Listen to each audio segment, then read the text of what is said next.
Assalamualaikum warahmatullahi wabarakatuh. Sebelumnya izin memperkenalkan diri. Perkenalkan, nama saya Tri Utami Dewi dengan NIM C2386201070.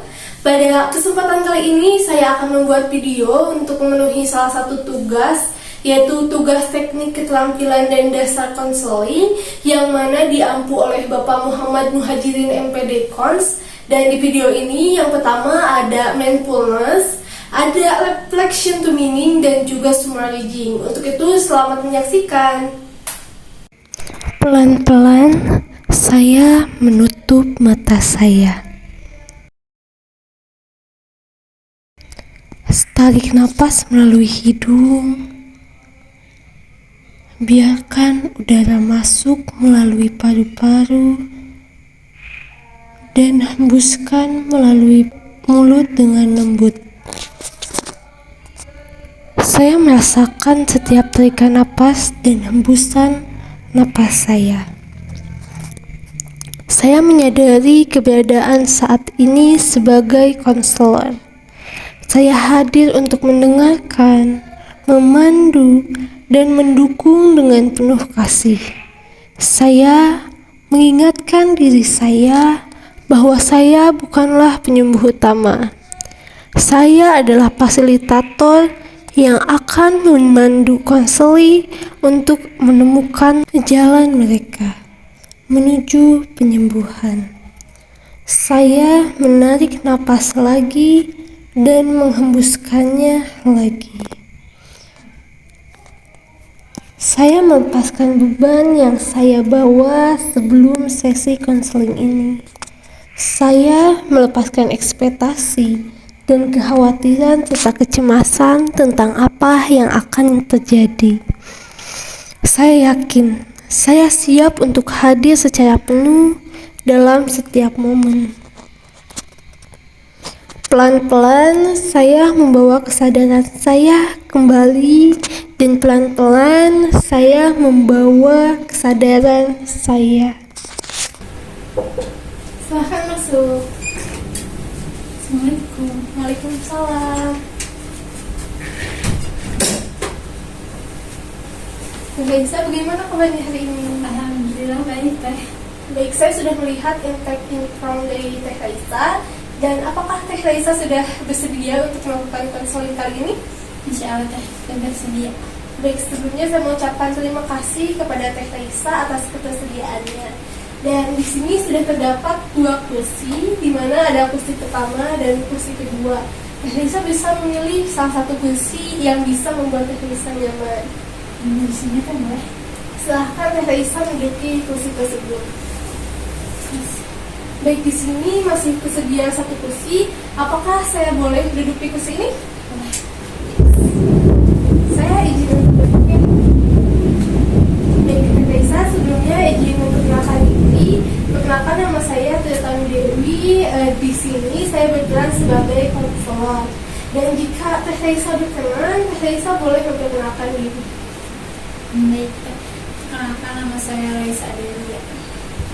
Saya asal dari Garut. Jika boleh tahu, kesibukan apa yang sekarang sedang Teh Raisa tekuni atau jalani?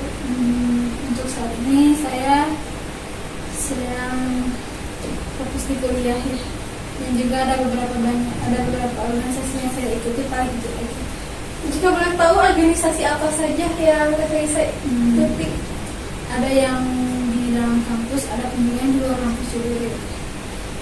Seperti organisasi himpunan, dan juga ada organisasi, tapi lebih itunya bukan organisasi Teh, tapi banyak kegiatan-kegiatan lain seperti mengajar seperti itu gitu ya.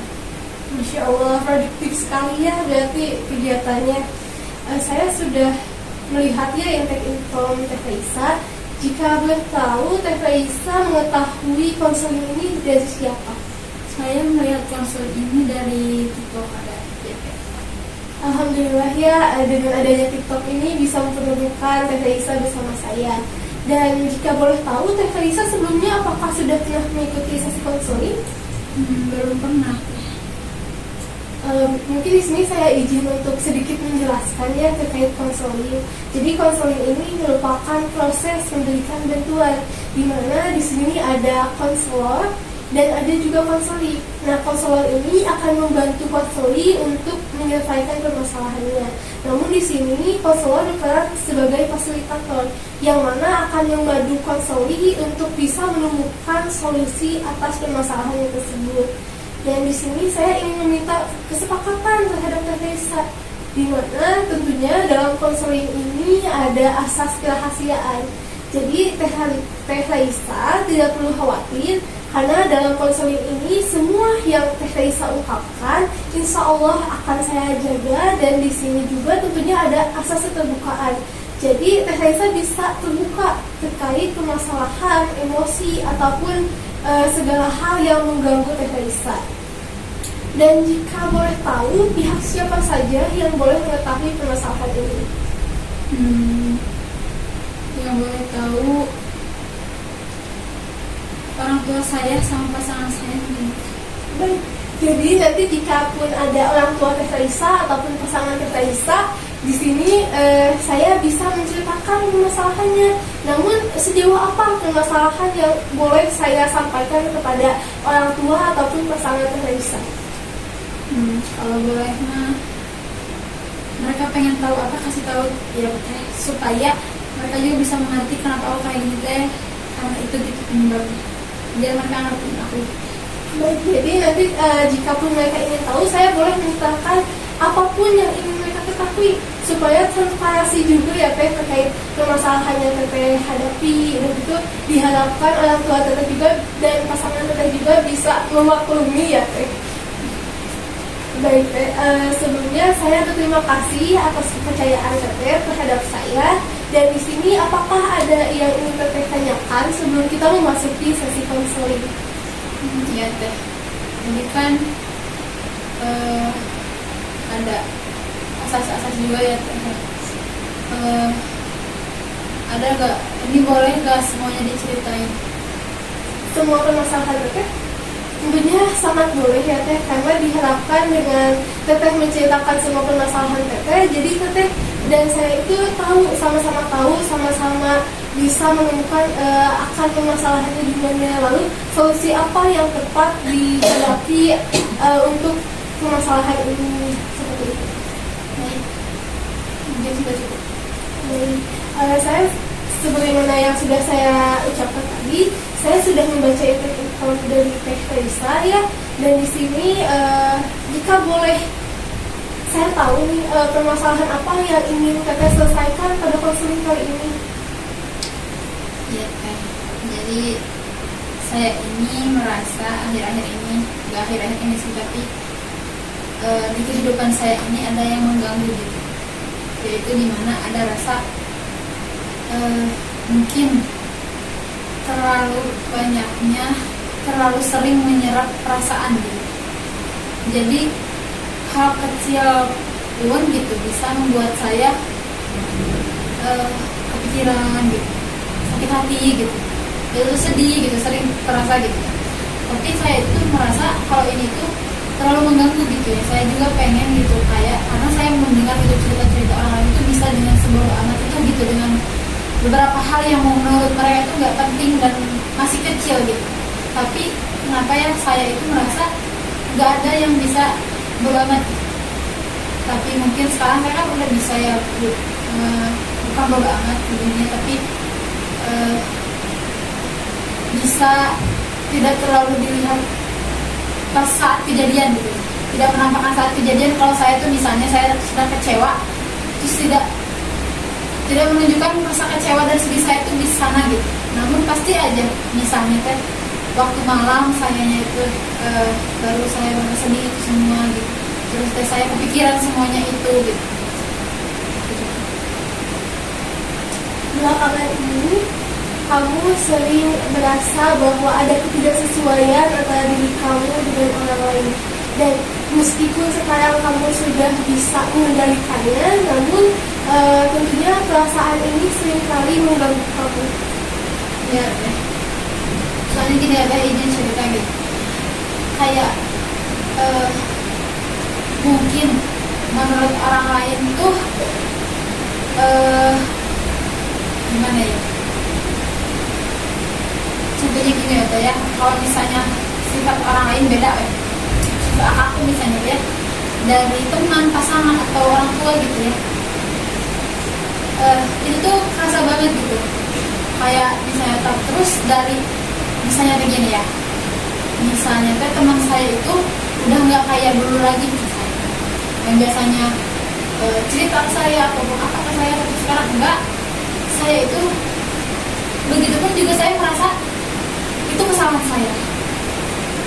Mungkin seharusnya kan pernah nanya ke orang juga ya gitu, kayak gitu ya udah gak apa-apa, mungkin kamu juga udah gak perlu mikirin orang lain, tapi di aku tuh gak bisa kayak gitu kan. Pasti aku katanya aku yang salah, kayaknya di diri aku ada yang salah deh, sampai mereka itu udah gak mau cerita lagi ke aku, maksudnya kayak gitu.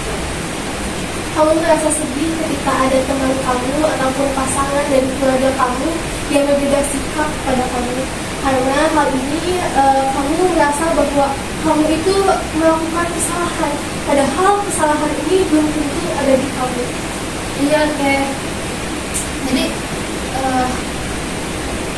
itu tuh mungkin setiap siangnya itu aku bisa biasa aja, aktivitas seperti biasanya, tapi di waktu malam hari itu aku nggak bisa biasa aja itu, karena kan mungkin kalau malam hari itu waktunya sendiri ya, terus pasti aja nangis gitu. Padahal gitu kan udah mau biasain nih biar gak nangis, tapi gak bisa gitu. Bukan berarti aku nangis tuh kayak aku malah gitu lagi, tapi enggak, tapi pasti suka kepikiran gitu. Kayak gitu. Dan itu juga kayak ngerasa ngeganggu. Misalnya kayak aku ngerjain tugas harus sambil nangis. Terus juga sekarang aku sibuknya di kampus. Waktu aku tuh maksudnya jarang sendiri gitu, kecuali malam. Dan itu juga mungkin aku pakai buat kerjaan tugas. Jadi kerjaan tugas tuh selalu sambil mikirin itu. Jadi kan kefokusan aku tuh bercabang gitu ya, kalau kayak gitu gak bisa fokus sama satu tujuan. Kamu merasa terganggu karena kejadian ini? Iya, karena itu kayak membebani banget kalau menurut aku. Tapi aku juga gak tahu gitu ya, harus gimana gitu kan. Caranya aku biar nggak apa-apa gitu, itu masih belum bisa gitu aku lakuin gitu. Kamu merasa bingung ketika dihadapkan dengan situasi ini karena kamu merasa bahwa situasi ini tuh ternyata belum bisa kamu kendalikan. Ya, jadi kenapa gitu ya, sedih aku terlalu berlebih gitu menurut aku.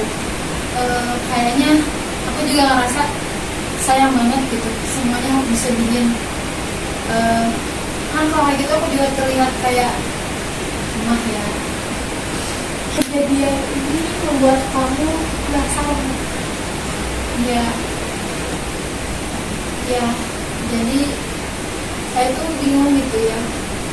Sekarang tuh saya harus gimana gitu, cara saya tuh untuk menghilangkan itu semua, karena ini juga kan membuat saya tuh stres ya teh kalau harus dibilang, karena mungkin belum dari sini tentang dari sini terus ada kepikiran ini, jadi terlalu meruat gitu di kepala aku kayak gitu. Kamu merasa frustasi, mungkin sedikit frustasi ketika mengalami kejadian ini, karena di sisi lain kamu tuh sudah mengalami kejadian yang tidak mengenakan dari luar juga. Ya, itu juga kan maksudnya gimana ya, mengganggu juga. Selain kan maksudnya itu tuh mungkin malam hari itu aku ngeluapinnya, tapi kan beda di siang hari. Aku kayak misalnya aku harus kelihatan baik-baik aja gitu misalnya dalam kampus itu, padahal masih banyak yang aku pikirin gitu. Tapi kan aku juga gak bisa gitu ya, pengen gitu ngomong ke orangnya dengan secara langsung, misalnya memperbaikinya gitu ya kan, biar apa ya, masalah itu udah selesai, itu komunikasiin kan sama orangnya. Tapi aku juga masih bingung gitu caranya ngomongin sama orang itu kayak gimana, karena aku tuh takut orang itu tuh nerima atau enggak ya aku omongin kayak gitu. Kamu merasa takut ketika mengalami permasalahan ini, karena ketika kamu mengalami suatu permasalahan ini, kamu takut menyinggung atau menyakiti hati orang lain. Iya, benar juga. Karena aku juga kan gak mau nyalahin orang lain ya. Karena pernah kejadian juga. Pas aku ngungkapin gitu perasaan yang aku sebenarnya rasain, ternyata kesalahan aku tuh gak dimaklumin sama orang lain. Tapi aku merasa, maksudnya udah jelas gitu ya dia yang salah, tapi ternyata tetap kata dia salah itu di aku. Jadi aku juga ngerasa pasti kayaknya kenapa sekarang aku sering nyalahin diri aku sendiri gara-gara itu, karena pasti orang lain juga percuma gitu. Aku ngerasa percuma aku ngeluapin sesuatu hal ke orang lain, pasti nanti juga orang lain tuh rasanya aku yang salah. Jadi aku tuh hanya emang aku yang salah aja gitu. Kamu selalu disalahkan oleh orang lain, sehingga hal ini membuat kamu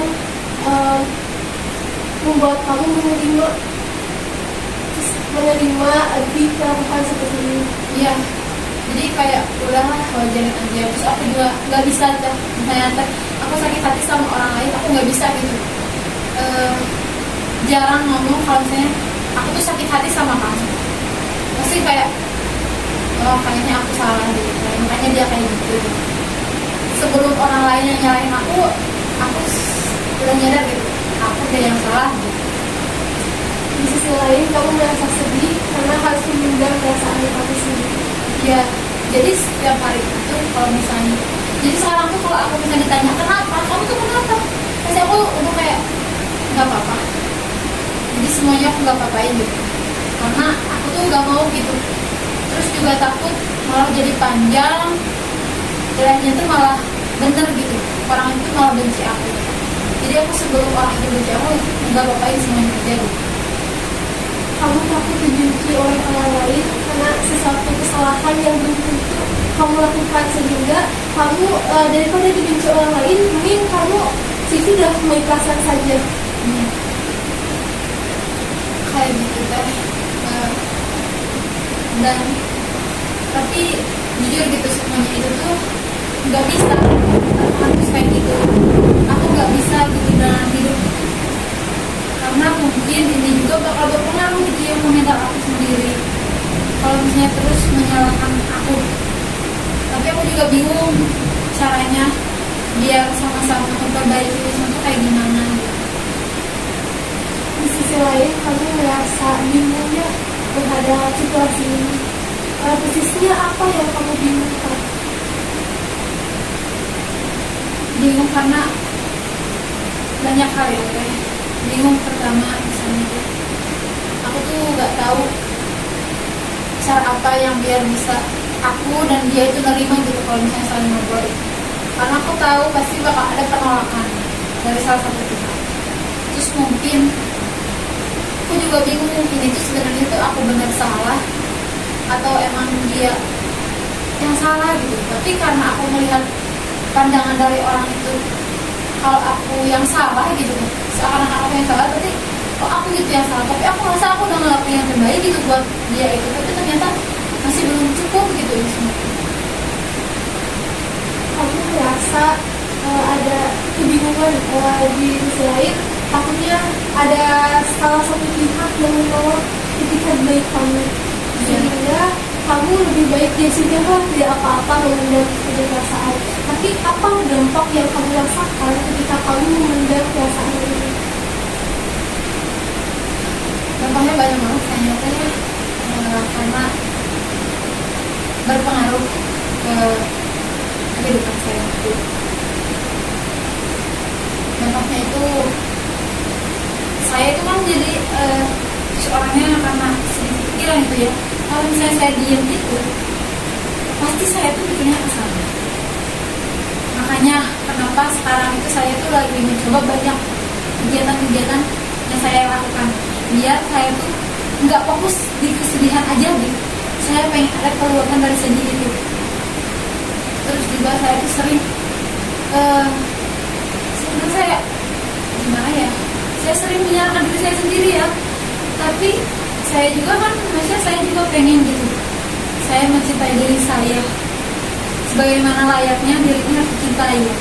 Tapi sisi lain saya juga merasa diri saya itu salah gitu. Saya sering gitu menyalahkan diri saya sendiri, tapi sisi lain juga saya merasa kasihan ya, aku tuh disalahin mulu, tapi menyalahin siapa lagi gitu. Kalau bukan menyalahin aku, pasti masalahnya di aku lagi. Itu juga mengganggu kehidupan sehari-hari sih, kayak banyak kali ya, apalagi waktu malam gitu ya, capek gitu kayak kalau lagi kuliah mah malam nangis terus harus kuliah lagi kan capek gitu.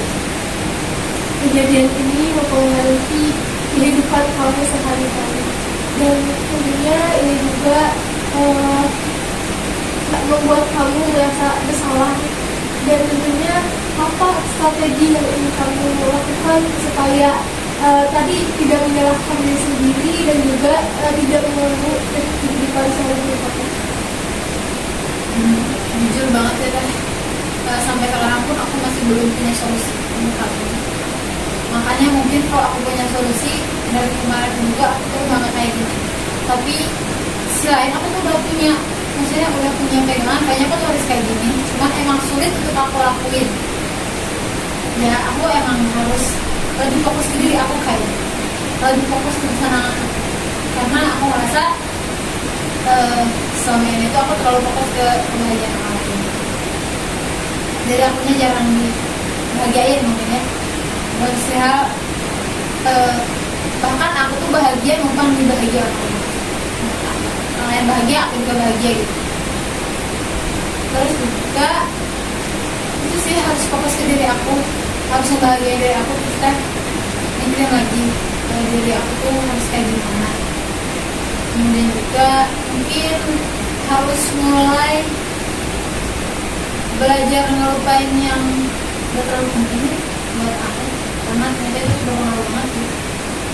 Jadi mulai ninggalin, itu juga mulai ninggalin hal-hal yang emang udah tahu gitu ya, biasanya nyakitin gitu.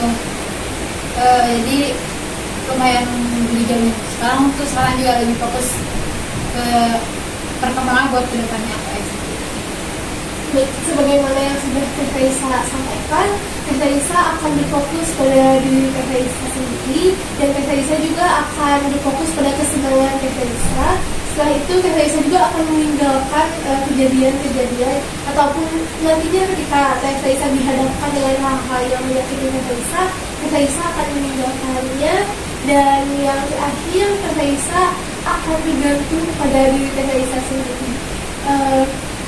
Jadi di sini apakah ada strategi lain yang ingin Teh Raisa terapkan untuk ketika misalnya Teh Raisa menghadapi situasi tersebut? Sejauh ini belum ada ya teh, karena aku belum menemukan solusinya. Hanya aku masih kayak mau coba bodo amat itu mungkin teh, jadi nggak terlalu mikirin kali sekitar. Terus teh mungkin jangan terlalu mikirin orang lain lagi, sekarang mau gitu aja. Terus teh harus mikir lagi mungkin ada, kalau mau mikirin itu teh masih banyak yang harus dipikirin daripada yang Di sini sebelumnya saya ingin menyimpulkannya Teh permasalahan dari Teh Raisa. Di sini Teh Raisa merasa tertekan karena di sini ada suatu permasalahan dari diri Teh Raisa, yaitu Teh Raisa selalu mementingkan diri orang lain terlebih dahulu. Padahal di sini Teh Raisa itu sadar bahwa sebelum saya mementingkan orang lain, saya tuh harus mementingkan diri saya sendiri. Sehingga di sini ada penolakan antara kedua hal itu. Sehingga di sini akibatnya Teh Raisa selalu menyalahkan diri Teh Raisa sendiri. Teh Raisa selalu menyesal akan kejadian ini, dan Teh Raisa juga merasa sedih karena hal ini. Baik Teh Raisa, sebelumnya sesi konseling ini sudah berakhir. Sebelumnya saya mengucapkan terima kasih atas ketersediaan Teh Raisa untuk mengikuti sesi konseling kali ini. Semoga kita bisa bertemu lagi di sesi selanjutnya. Sekian dari saya. Wassalamualaikum warahmatullahi wabarakatuh. Waalaikumsalam warahmatullahi wabarakatuh. Terima kasih ya. Iya, sama-sama, makasih juga ya. Iya. Kaca.